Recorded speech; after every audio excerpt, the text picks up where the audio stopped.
Sayyidina Abdul Muttalib ibn Hashim, beliau mewasiatkan untuk mengasuh Rasul setelah wafat beliau, dan ini termuat di dalam kitab Dalailun Nubuwah yang ditulis oleh Al-Imam Al-Baihaqi yang lahir tahun 384 Hijriah, wafat 458 Hijriah. Beliau katakan, "Awsaitu man kannaituhu bitalib abda manafin wa huwa dhu tajarib."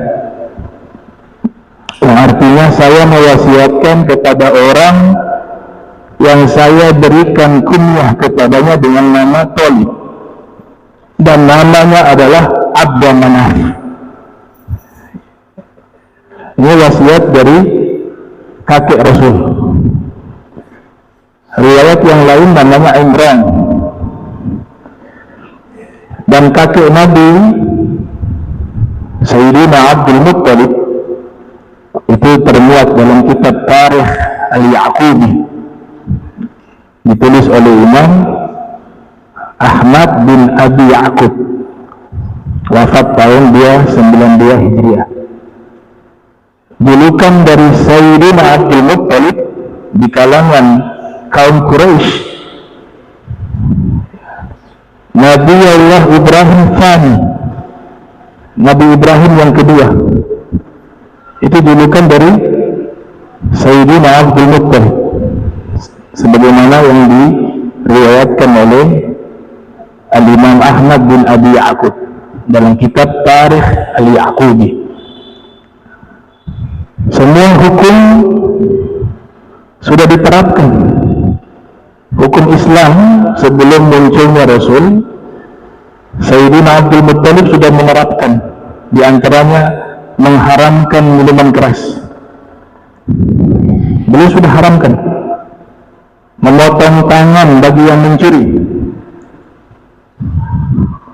diat, dan hukum-hukum lainnya itu sudah diterapkan oleh Sayyidina Abdul Muttalib.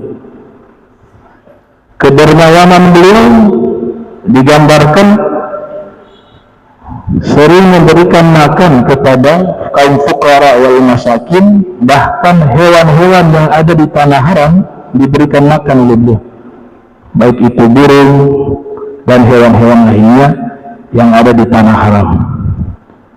Maka Rasul Muhammad sallallahu alaihi wasallam beliau mengatakan dalam satu riwayat, "Inna Allaha yab'atsu jaddi Abdul Muttalib ummatan wahidatan fi hayatil anbiya'i wa zayyil muluki."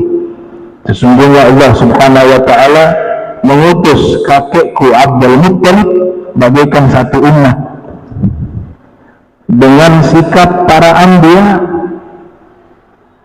dan pakaian para raja. Itu kakeknya Nabi kita Muhammad sallallahu alaihi wasallam, mukmin, muslim, muwahhid. Demikian juga Sayyidina Abu Talib. Al-Imam Ibnu Majah yang lahir tahun 209 Hijriah, wafat 273 Hijriah, meriwayatkan di dalam sunannya, Sayyidina Abu Talib pernah mengatakan dan menggubah satu syair menyanjung Nabi Muhammad. Beliau mengatakan, "Wa abyadha yustasqal ghamamu biwajhihi fimalul yatama ismatun lil aramili." Dengan berkatnya, berkat Nabi, tawasul ya, dengan wajahnya Nabi yang putih, diminta agar hujan turun. Beliau adalah pelindung anak-anak yatim atau pengayom anak-anak yatim dan pelindung para janda.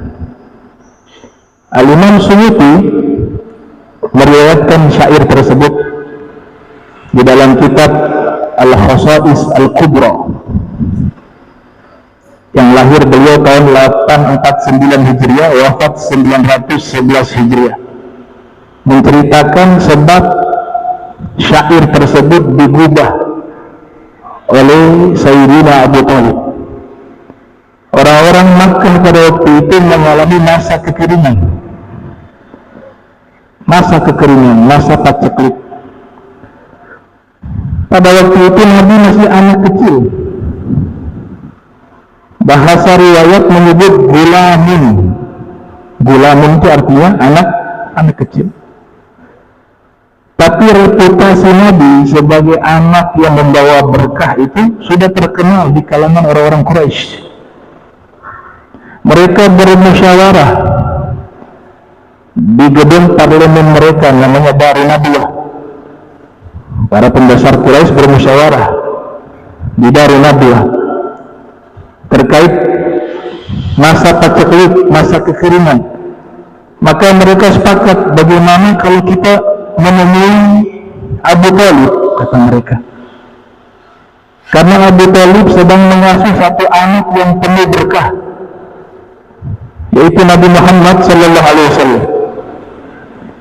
Untuk meminta kepada Sayyidina Abu Thalib berdoa kepada Tuhan dengan barokah anak berkah tersebut agar Tuhan turunkan hujan.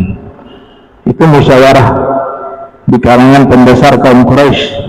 Maka mereka mendatangi Sayyidina Abu Thalib untuk meminta tolong berdoa di depan Ka'bah di Multazam agar Allah turunkan hujan.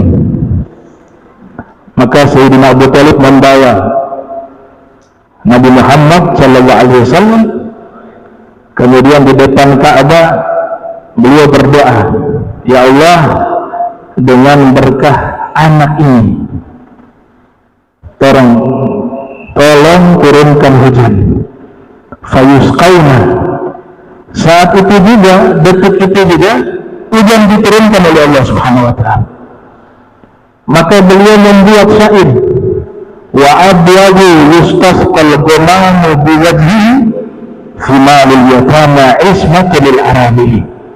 Berkat beliau, anak yang wajahnya putih dimintakan hujan agar turun, maka diturunkan hujan oleh Allah Subhanahu wa ta'ala.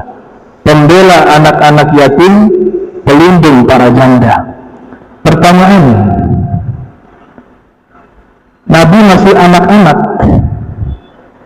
tapi Sayyidina Abu Thalib mengatakan beliau ini pembela anak yatim, pelindung para janda.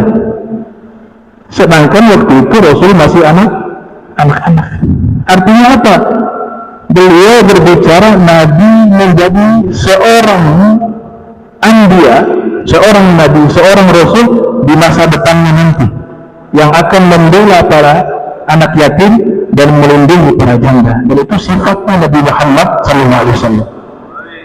Berarti beliau paham betul bahwa ponakan beliau yang masih anak-anak ini, yang namanya Sayyidina Muhammad, itu kelak menjadi seorang Nabi, kelak menjadi seorang Rasul.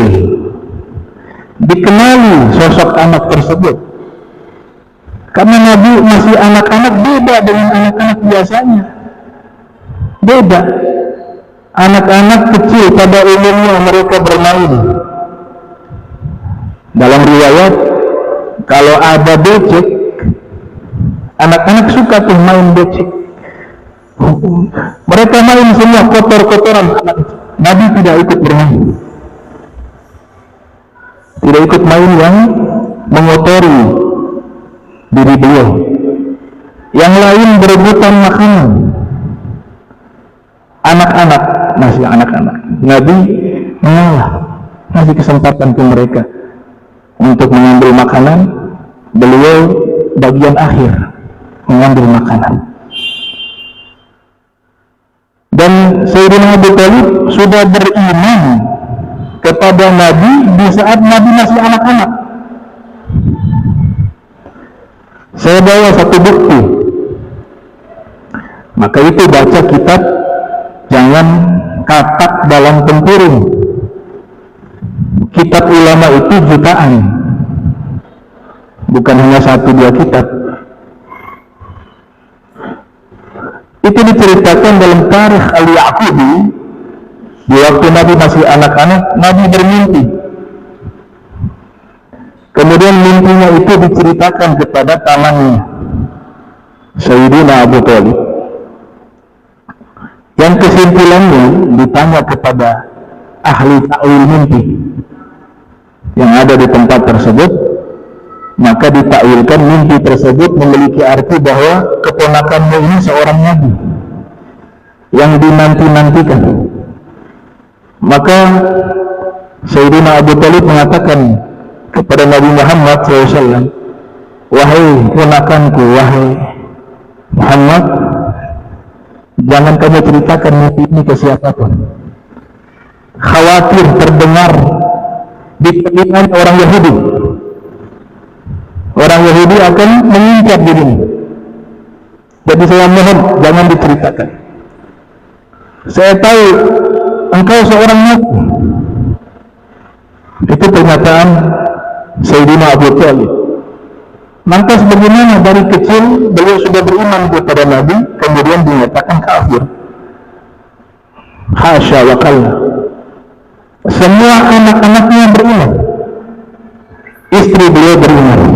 Fatimah bintu Asad beriman kepada Nabi. Putra-putra beliau bukan hanya beriman, tapi menjadi pembela Nabi di barisan terdepan. Ada Sayyidina Ja'far At-Tayyar, ada Sayyidina Aqil, ada Sayyidina Talib, ada Sayyidina Ali bin Abi Thalib. Semuanya beriman kepada Muhammad sallallahu alaihi wasallam. Ada kitab tafsir judulnya Ruhul Ma'ani, karya Imam Alusi Al-Baghdadi.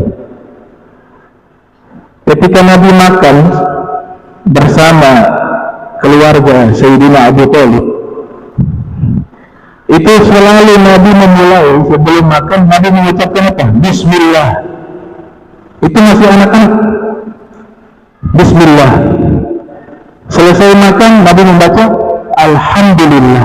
Dan itu terdengar oleh keluarga Sayyidina Abu Thalib. Bahkan dikatakan dalam tafsir Ruhul Ma'ani, waktu Sayyidina Abu Thalib ingin mengganti pakaian, mengganti pakaiannya Rasul, karena masih anak-anak waktu itu, Rasulullah mengatakan, jangan wahai paman.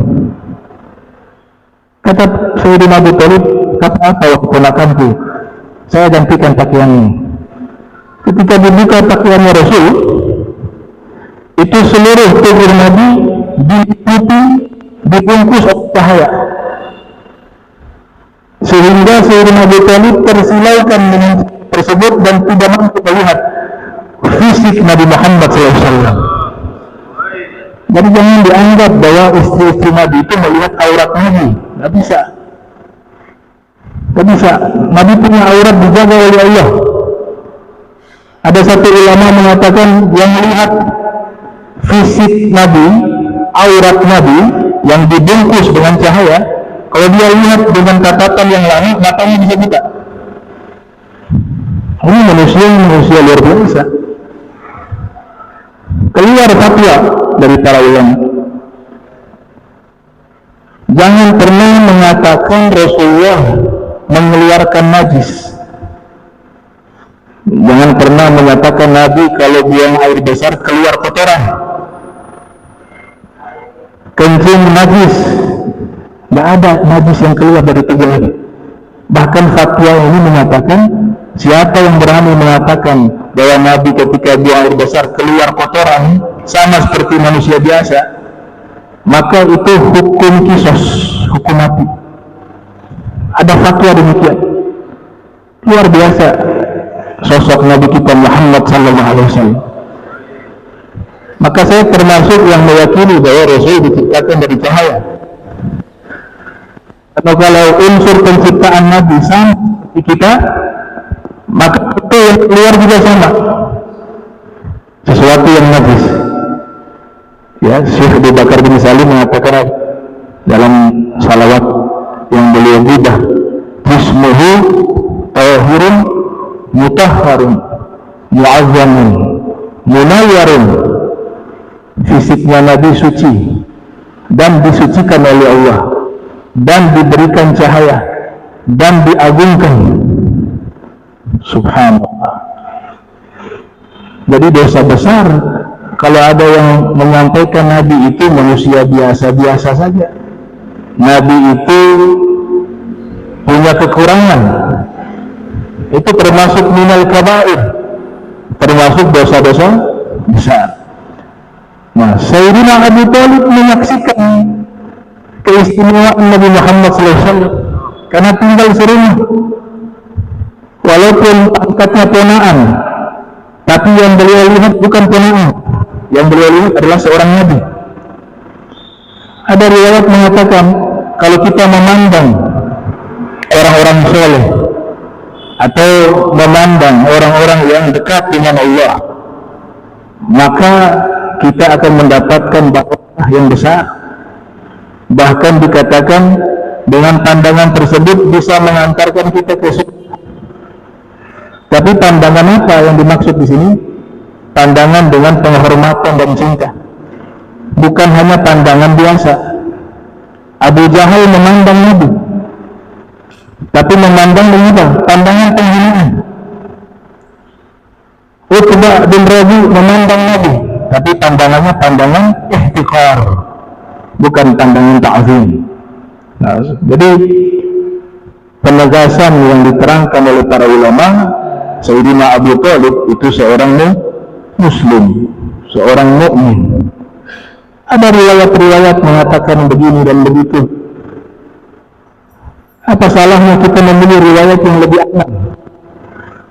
Ikut cara para fuqaha, keluar dari khilaf lebih baik. Keluar dari khilaf lebih baik. Artinya kalau ada dua perkara yang satu cenderung bisa membahayakan, jatuh kepada hukum haram, kenapa tidak memilih yang pendapat yang keluar dari hukum haram? Itu namanya al-khilaful awla. Al-khilaful awla. Baik. Kalau Nabi dari cahaya diciptakan, itu riwayat Abdul Razak As-San'ani dalam kitab Musnad beliau. Ini juga ada terjadi beberapa pendapat, ada yang mengatakan riwayatnya riwayat yang tidak sahih dan seterusnya dan seterusnya. Jawaban yang sederhana, Syekh Abdul Razak San'ani termasuk periwayat yang ada di dalam Sahih Bukhari. Tidak mungkin Imam Bukhari mengulang-ulang riwayat, bukan hanya sekali, berkali-kali. Syekh Abdul Razak San'ani disebutkan dalam Sahih Bukhari. Kalau memang beliau bermasalah, tidak mungkin Imam Bukhari mengulang-ulang riwayat di dalam Sahih Bukhari yang beliau dapat sanadnya sampai kepada Syekh Abdul Razak San'ani. Artinya beliau orang yang fiqh, yang dhabit, yang adil, sebagaimana syarat-syarat yang telah ditentukan oleh para muhadditsin. Tadi riwayat dari beliau ini termaktub juga di banyak kitab-kitab mawalid. Di Maulid Ad-Dibai ada dari Sayyidina Jabir. Ditanya kepada Nabi, wahai Rasul, sebelum Allah ciptakan segala sesuatu, apa yang Allah ciptakan? Maka dijawab oleh Nabi, Allah ciptakan adalah cahaya Nabi Muhammad SAW. Itu riwayat dari Syekh Abdul Razak As-San'ani. Kemudian di dalam hadis ini yang pernah kita bacakan pertemuan lalu, menjelang wafat Rasulullah menjelang wafat mewasiatkan untuk dimandikan jenazah beliau, jasad beliau, menggunakan air berasal dari bi'r gers, sumur gers. Itu wasiat yang Nabi sampaikan kepada Al-Imam Ali bin Abi Thalib. Dr. As-Sayyid Diya bin Muhammad Al-Husaini, beliau menulis satu kitab terkait masalah sumur-sumur yang memiliki kaitan dengan historisnya Nabi Muhammad SAW, berjudul Yanabi'us Syifa min Abaril Mustafa. Kurang lebih ada 50 sumur yang memiliki kaitan erat dengan Nabi Muhammad SAW, baik yang ada di Makkah maupun yang ada di Madinah. Kalau yang di Makkah ya terkenal Bi'r Zamzam, sumur Zamzam. Ya, Nabi katakan khairul miya ala wajhil ardi ma'u Zamzam. Sebaik-baiknya air di muka bumi air Zamzam. Wa fi riwayah dia sebagai makanan dan juga sebagai obat. Fi riwayah air Zamzam berkhasiat tergantung niat orang yang meminumnya. Kalau di Madinah itu ada 7 sumur yang sangat populer yang memiliki hubungan erat dengan sejarah Nabi Muhammad SAW. Bahkan dijadikan syair ya, bi taibati sab'i abarin fazurha bi baldati khairi khalqillahi toha bi raimah ya. Nah, bi'riha bi raimah bi'riha. Kemudian ada juga disebut Girs, ada Bi'r Bida'ah, ada juga disebut Bi'r Khatim, ada juga disebut Al-Aris. Ada 7 sumur di kota Madinah yang punya hubungan erat sejarah dengan Nabi Muhammad SAW. Salah satunya sesuai wasiat Nabi kepada Sayyidina Ali, kalau saya meninggal, kamu mandikan saya dengan air yang ada di sumur Girs namanya. Sampai sekarang masih ada sumurnya. Ya, masih ada. Dalam riwayat Ibnu Majah, Nabi mengatakan, ya Ali, idza muttu faksiluni bi sab'il qirat min bi'ril Girs. Kata Rasul, wahai Ali, apabila saya meninggal dunia, mandikan saya dengan 7 girbah, 7 kantong air dari sumurku, sumur Girs, kata Nabi. Nabi katakan dalam riwayat yang lain, Bi'r Girs min uyunil jannah. Sumur Girs itu mata airnya berasal dari surga, ke Rasul Muhammad SAW. Makanya ulama menganjurkan untuk menziarahi, karena ada nilai sejarah di situ dan tentu ada keberkahan, karena sumur-sumur tersebut berinteraksi langsung dengan Nabi Muhammad SAW. Bahkan sahabat Sayyidina Anas bin Malik itu pernah mengatakan, "I'tini bima'in min bi'ir Girs fa inni ra'aitu Rasulullah sallallahu alaihi wasallam yashrabu minha wa yatawaddau." Bawakan kepadaku air yang berasal dari sumur Girs, karena sesungguhnya saya pernah melihat Nabi meminum air tersebut yang berasal dari sumur Girs, dan juga Nabi berwudu dengan air tersebut. Ada sumur namanya Bi'rul Khatim, sumur cincin. Disebut juga dengan Bi'rul Aris. Nah, sumur ini punya sejarah berkaitan dengan cincin Nabi. Makanya diberikan nama Bi'rul Khatim, sumur cincin. Beberapa riwayat menerangkan bahwa Nabi Sulaiman itu diberikan cincin dari surga. Cincin tersebut digunakan di jari Nabi Sulaiman, maka jin, angin semuanya tunduk atas perintah Nabi Sulaiman. Nah, cincin itu dibawa oleh malaikat, dan cincin tersebut sebagai simbol seorang nabi yang juga menjadi seorang raja, nabi dan juga seorang raja. Cincin tersebut diwariskan dan diberikan kepada Nabi Muhammad SAW. Malaikat membawakan cincin tersebut, diserahkan kepada Rasul Muhammad SAW. Makanya Nabi seorang pemimpin juga. Walaupun tidak diberikan gelar sebagai raja, Nabi tidak suka diberikan gelar-gelar semacam itu. Ana lastu bimalikin, kata Nabi, saya bukan raja. Tapi dalam sejarah beliau menjalankan sistem pemerintahan. Beliau sebagai kepala negara, beliau sebagai menteri ekonomi, beliau sebagai jenderal, beliau sebagai guru, beliau sebagai menteri kesehatan. Semua peran diperankan oleh Nabi Muhammad SAW, seorang, dan semuanya ideal, semua perannya sempurna. Menjelang wafat, Nabi serahkan cincin tersebut kepada Sayyidina Abu Bakar Siddiq. Kemudian Sayyidina Abu Bakar Siddiq menjelang wafat, cincin tersebut diserahkan kepada Sayyidina Umar bin Khattab. Ini sebagai simbol pemimpin, disebut dengan khalifah.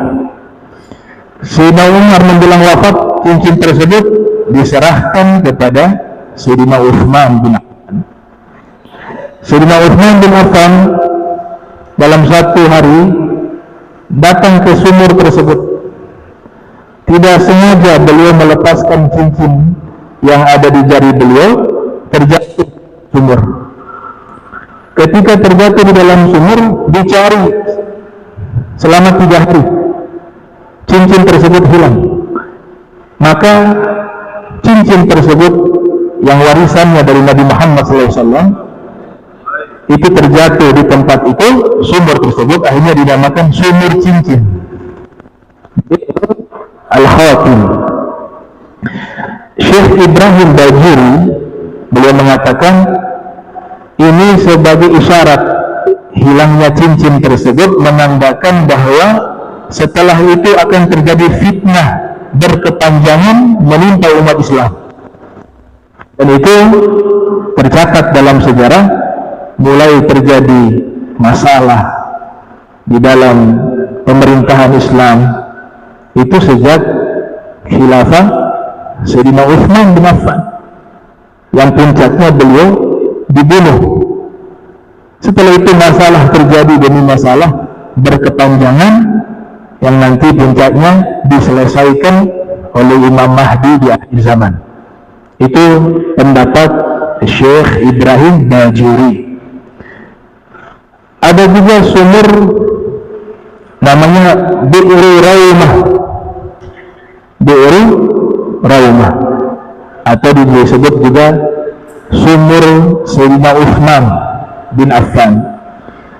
Dinamakan sumur tersebut sumur Sayyidina Utsman bin Affan karena sumur itu milik orang Yahudi. Orang Yahudi, kalau ada orang Islam yang datang meminta itu air di sumur tersebut, tidak diberikan. Tapi kalau orang Yahudi yang meminta, dikasih. Pada waktu itu kaum muslimin mereka sangat butuh kepada air, sedangkan sumur yang waktu itu menjadi sumur yang sangat penting di kota Madinah, salah satunya Bi'ru Raumah. Tapi tiap kali kaum muslimin mau meminta air kepada orang Yahudi itu diusir. Terdengarlah peristiwa ini sampai ke telinganya Sayyidina Utsman bin Affan. Sayyidina Utsman bin Affan berniat membeli sumur tersebut. Orang Yahudi sengaja memasang harga sangat mahal, kurang lebih itu 8.000 dirham. 1 dirham kalau dikonversi di zaman kita ini itu 73.000 kalau digenapkan. Berarti kalau 8.000 ya, 8.000 dirham kurang lebih 584 juta. Dibeli oleh Sayyidina Utsman bin Affan 584 juta. Setelah dibeli oleh Sayyidina Utsman, sumur itu diwakafkan untuk umat Islam. Dan sampai sekarang masih ada sumurnya. Namanya Bi'ru Raumah atau sumurnya Sayyidina Utsman bin Affan. Ada juga sumur namanya Bi'ruha atau ya Bi'ruha namanya. Sumur Ha ya, Bi'ruha. Milik sahabat bernama Abu Talha Al-Ansari. Abu Talha Al-Ansari sangat mencintai kebun itu. Jadi sumur itu letaknya di kebun. Beliau sangat cinta dengan harta tersebut, berupa kebun dan sumur Bi'ruha. Turun wahyu surat Ali Imran ayat 92. Lan tanalul birra hatta tunfiqu mimma tuhibbun. Kalian tidak akan memperoleh kebaikan yang sempurna kecuali kalian menginfakkan harta yang paling kalian cinta. Waktu Abu Talha Al-Ansari mendengar ayat tersebut, beliau langsung mendatangi Nabi Muhammad SAW. Wahai Rasul, saya telah mendengar ada wahyu yang menyatakan bahwa kalian tidak akan mendapatkan kebaikan yang sempurna terkecuali kalian menginfakkan harta yang paling kalian cinta. Wahai Rasul, saya paling mencintai harta saya adalah kebun saya di Rauhah, yang di situ ada sumur juga di Rauhah. Maka ketahuilah Rasul, ini harta yang paling saya cintai, saya infakkan di jalan Allah Ta'ala. Sampai sekarang sumur itu masih ada, tapi di bawah dia masuk ke dalam Masjid Nabawi. Dia posisinya di bawah karpet. Itu karpetnya harus dibuka tuh. Kelihatan situ ada tulisan simbolik bahwa inilah kebun milik Abu Talha Al-Ansari. Nah, ini sumur yang punya sejarah dengan Nabi Muhammad Sallallahu Alaihi Wasallam. Ada juga sumur namanya Busah. Ya, Busah ini sumur yang biasa Nabi gunakan mencuci kepala beliau. Jadi Nabi menyiramkan itu air di atas kepala beliau menggunakan air dari sumur Busah tersebut. Dan bekas-bekas air yang menyirami kepala Nabi Muhammad SAW itu tertumpah jatuh di dalam sumur tersebut. Namanya Bi'ru Busah. Ada juga sumur namanya Bi'rul Ihni. Bi'rul Ihni tersebut kaitannya dengan beliau habis perang, biasanya mampir ke sumur tersebut untuk minum dan lain sebagainya. Dan sumur berikutnya namanya Bi'ru Bida. Bi'ru Bida ini sumur yang cukup besar. Biasa orang-orang membuang luhumul kilab, daging-daging anjing itu dibuang di situ. Jadi sumur tapi kesannya tempat sampah. Ya, ada kotoran manusia di situ dan seterusnya. Tapi sumur itu cukup besar. Nabi mengajarkan ilmu kepadanya. Sekalipun di sumur tersebut itu ada najis atau di air ya, ada najis, ada kotoran. Tapi kalau air tersebut air yang lebih dari 2 kula dan tidak merubah warna, tidak merubah rasa dan bau, maka air itu tetap suci. Yang penting itu jangan ambil posisi yang dekat dengan kotoran tersebut. Misalnya di pinggir pantai, di situ ada bangkai, mau bangkai apapun di situ, atau ada najis, tapi kita ngambil yang jauh dari itu dan airnya tidak berubah rasanya, baunya juga tidak, warnanya itu tidak berubah, maka air itu suci. Maka Imam Ahmad bin Hanbal meriwayatkan dalam Musnad yang lahir tahun 164 Hijriah, beliau mengatakan Rasul bersabda, al-ma'u tahurun la yunajjisuhu syai'un. Air itu hukum asalnya suci dan mensucikan. Tidak ada sesuatu apapun yang bisa merubah dia menjadi najis, terkecuali warnanya berubah, rasanya berubah, baunya berubah. Jadi subhanallah, keluar hukum fikih tentang masalah air 2 kula atau kurang dari 2 kula. Air 2 kula, air banyak, kurang dari 2 kula, air sedikit. Kalau air sedikit kejatuhan najis, maka hukumnya tetap najis. Sekalipun tidak berubah bau, rasa, di situ ada najis, tapi kurang dari 2 kula, hukumnya najis. Najis-najis yang tidak maafu, ada najis yang dimaafkan, yaitu hewan yang tidak memiliki darah, seperti cicak, seperti semut, seperti kumbang dan lain sebagainya, yang tidak la sa'ilalah, yaitu tidak memiliki darah yang mengalir. Kalau jatuh di air yang sedikit, itu dimaafkan dengan syarat tidak merubah air. Jatuh semut 2-3 ekor ya nggak masalah, tapi 1 kolam penuh dengan semut bermasalah ya. Begitu juga semut yang jatuh di minuman kita, nah itu tidak merubah menjadi najis, itu bisa buang saja selama tidak merubah warna, bau dan rasanya. Itu kalau kurang dari 2 kula. Nah ini berkah apa? Sumur bidoah. Keluar satu kesimpulan hukum bahwa air hukumnya suci dan mensucikan. Tidak ada sesuatu yang bisa merubah dia menjadi najis, terkecuali baunya berubah, warnanya berubah, rasanya berubah. Ada juga satu sumur ada di Ji'rana. Ji'rana itu tempat miqat. Jadi Nabi selesai dalam peperangan namanya Ghazwatul Hunain ya, tahun 8 Hijriah kurang lebih. Setelah Fathul Makkah itu ada peperangan namanya Ghazwatul Hunain. Ini orang-orang musyrik, mereka tahu di Ji'rana itu ada satu sumur. Sumur itu diracuni, ditabur racun, dengan maksud kalau kaum muslimin tiba di situ meminum itu sumur, mati semuanya. Karena hanya ada sumur itu di Ji'rana, ya, tempat miqat. Nabi miqat umrah di situ, di Ji'rana.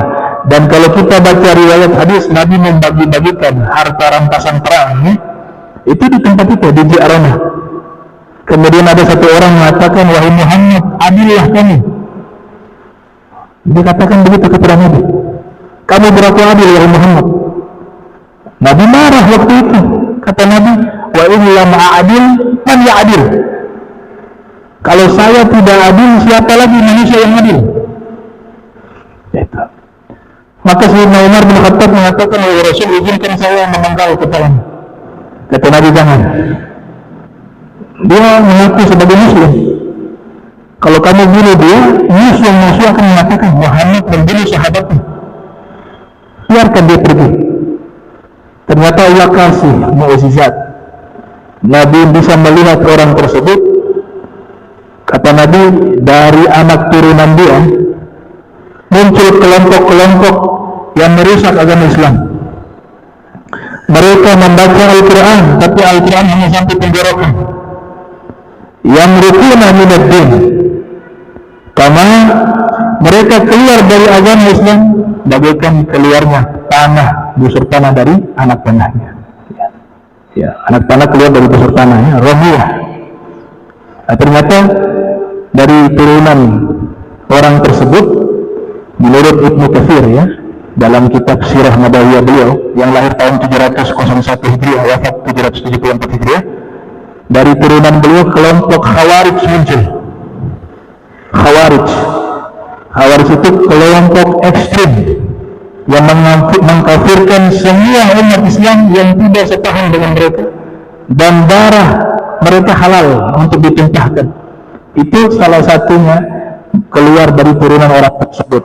Itu keterangan dari Al-Hafiz Ibnu Katsir. Nabi pernah mengatakan al-Khawarij kilabun nar, Kaum Khawarij adalah anjing-anjing neraka. Al-Khawarij kilabun nar. Baik. Di Jirana ada satu sumur. Sumur itu tadi sudah ditaburi racun. Sahabat lapor kepada Rasul. Wahai Rasul, ini sumur sudah ditaburi racun. Ini kita gak bisa minum. Maka Nabi meludah sumur tersebut. Ketika Nabi ludah, racunnya hilang semuanya. Air yang keruh berubah menjadi bersih. Kemudian seluruh sahabat minum, tidak ada satupun yang terkena racun. Riwayat kedua, air tersebut tidak diracuni, tidak ditaburi racun, akan tetapi air yang ada di sumur di Ji'rana itu kotor, kok keruh. Minta tolong kepada Rasul, ya Rasul, sumur yang ada di Ji'rana hanya ada ini. Bagaimana kita mau minum sedangkan kotor, keruh? Nabi Muhammad SAW mendekati sumur tersebut, kemudian beliau meludah. Ketika beliau ludah itu sumur, saat itu juga berubah menjadi bersih. Maka sumur itu dinamakan Bi'ru Tahlah, sumur ludah Nabi Muhammad SAW. Kalau kita kan tambah rusak air. Nabi Musailamah al-Kadzdzab ini mengaku sebagai seorang nabi. Kemudian ada pengikutnya mengatakan, kalau engkau seorang nabi, tolong tunjukkan mukjizatmu.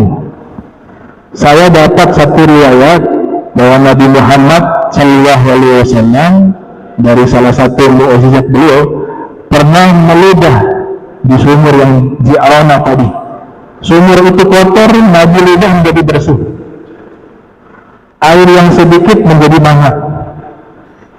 Sekarang minta tolong tunjukkan mukjizat engkau. Kalau ludah sumur saya ini airnya sedikit, bersih, tapi sedikit. Saya minta kalau ludah biar air tambah banyak. Tunjukkan mukjizatmu. Musailamah al-Kadzdzab, pede, mana sumurnya ya. Ketika mendekati sumur tersebut, diludah oleh Musailamah al-Kadzdzab, sumur tadi yang bersih jadi kotor. Airnya yang tadi lumayan banyak jadi berkurang drastis. Para ulama mengatakan itu namanya ihanah. Allah menghinakan musuhnya. Kalau para nabi diberikan mukjizat, dia ingin membantah Nabi Muhammad. Dia ketemu Rasul, ketemu Nabi, nyatakan keislaman di hadapan Nabi. Setelah dia mengatakan keislaman, dia katakan, wahai Muhammad, kamu dapat wahyu, saya juga dapat wahyu. Bagaimana kalau kita bagi dua kekuasaan? Ya. Kamu bagian sana, saya bagian sini. Itu sahabat mendengar itu.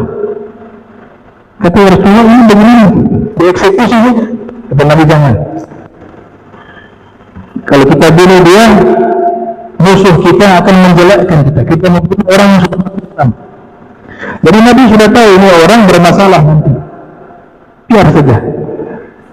Ternyata betul. Dia membantah Al-Quran. Dia buat riset Al-Quran, ada surat Al-Fil, surat gajah. Tidak mau kalah dia. Dia bilang saya dapat wahyu baru. Kalau Muhammad dapat wahyu surat gajah, saya dapat wahyu surat Al-Arnab, surat kelinci. Ya. Kemudian dia buat karangan-karangan daripada surat kelinci itu yang secara struktur bahasa itu membuat orang Arab sendiri tertawa.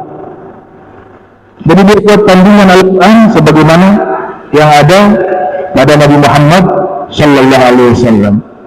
Nah, ini beberapa riwayat terkait sumur yang memiliki ikatan sejarah dengan Nabi Muhammad Sallallahu Alaihi Wasallam. Hadis yang berikut, Rasul SAW bersabda di sini, apabila kalian bangkit dari ruku, itu baca Rabbana lakal hamd. Ya, dari ruku bangkit baca Rabbana lakal hamd. Dari Al-Barra menyatakan Rasul sallallahu alaihi wasallam idza qala sami Allahu liman hamidah lam yahin ahadun minna dhahrahu hatta yaga an-nabi sallallahu alaihi wasallam sajidah thumma taqa'u sujudan ba'dahu. Sahabat mengatakan, yaitu Barra, Rasul apabila beliau mengucapkan sami Allahu liman hamidah, maka tidak ada seorang pun menjatuhkan tubuhnya untuk sujud kecuali Nabi terlebih dahulu menjatuhkan badannya untuk sujud, baru kami mengikuti untuk sujud. Sunnahnya seperti apa bagi makmum? Mazhab Syafi'i berpendapat kita baca dua. Jadi ketika kita bangkit berruku, kita juga baca sami Allahu liman hamidah. Nanti posisinya tegak, baru baca Rabbana lakal hamd. Ini juga dikuatkan oleh pendapat Imam Atha, juga Imam Ishaq, Imam Daud, dan juga Imam Muhammad bin Sirin. Jadi ada khilaf ya. Pendapat pertama mengatakan tidak perlu membaca sami Allahu liman hamidah bagi makmum. Langsung dia bangkit Rabbana lakal hamd. Karena ada riwayat Nabi katakan apabila imam bangkit dari ruku, faqulu, kalian makmum baca Rabbana lakal hamd. Pendapat kedua mengatakan digabung, yaitu ketika bangkit dari ruku baca juga sami Allahu liman hamidah. Ketika sudah tegak kemudian baca doa tersebut Rabbana lakal hamd. Ini yang dikuatkan oleh Imam Suyuti. Bahkan Imam Suyuti menulis kitab khusus berjudul Bafut Tashmi' fi Mas'alati Tasmi', membahas tentang masalah tersebut, dan beliau simpulkan dalam mazhab Syafi'i yang dikuatkan pendapat kita membaca dua kali itu sami Allahu liman hamidah. Yang pertama posisi tegak, kita juga membaca Rabbana lakal hamd. Nah, insyaallah hadis berikutnya